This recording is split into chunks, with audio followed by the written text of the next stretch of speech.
Freedom physically refined rice bran oil cholesterol ని శుభ్రం చేసేందుకు ప్రతిరోజు వాడండి freedom rice bran oil. Andhra Pradesh లో ఎన్నికలు రసవత్తరంగా మారుతున్నాయి. హోరాహోరీగా సాగుతున్న ఎన్నికల ప్రచారంలో జాతీయ నాయకులు ఎంట్రీ ఇస్తున్నారు.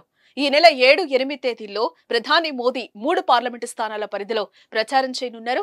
అదే సమయంలో కాంగ్రెస్ అగ్రనేత రాహుల్ గాంధీ కడపలో ప్రచారానికి వస్తున్నారు.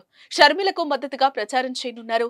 తొలిసారి కడప గడ్డకు రాహుల్, రేవంత్ రెడ్డి వస్తూ ఉండటం టాక్ ఆఫ్ ది స్టేట్ అయింది. జగన్ సొంత స్థానాన్నే టార్గెట్ చేయడంపై పొలిటికల్ గా చర్చ నడుస్తోంది.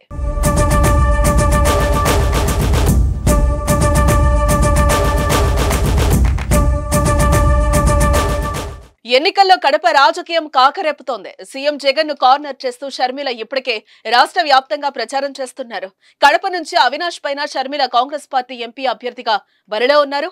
జాతీయ మీడియాకి ఇచ్చిన ఇంటర్వ్యూలో జగన్ తన సోదరికి డిపాజిట్లు రావని బాధ ఉందన్నారు.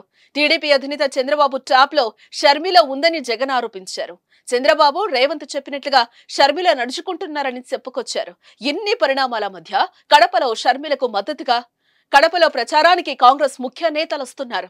ఈ నెల 7న రాహుల్ గాంధీ, తెలంగాణ ముఖ్యమంత్రి రేవంత్, కర్ణాటక డిప్యూటీ సీఎం డీకే శివకుమార్ కడపకొస్తున్నారు. కడపలో జరిగే ఎన్నికల ప్రచార సభలో పాల్గొంటారు.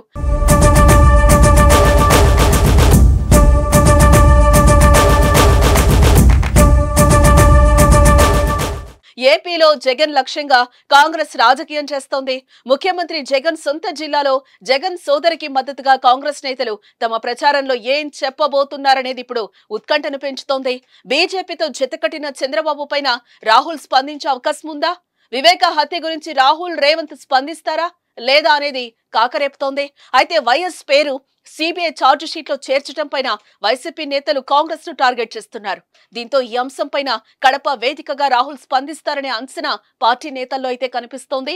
కడపలో రాహుల్, రేవంత్ మాట్లాడేదానిపై వైసీపీ టెన్షన్ పడుతుందా లేక లైట్ తీసుకుంటుందా అనే చర్చ జరుగుతోంది.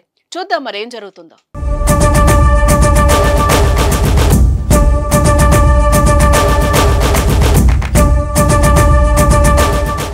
సుమన్ టీవీలో మీ పర్సనల్ అండ్ బిజినెస్ ప్రమోషన్స్ కోసం కింది నెంబర్కి కాంటాక్ట్ చేయండి.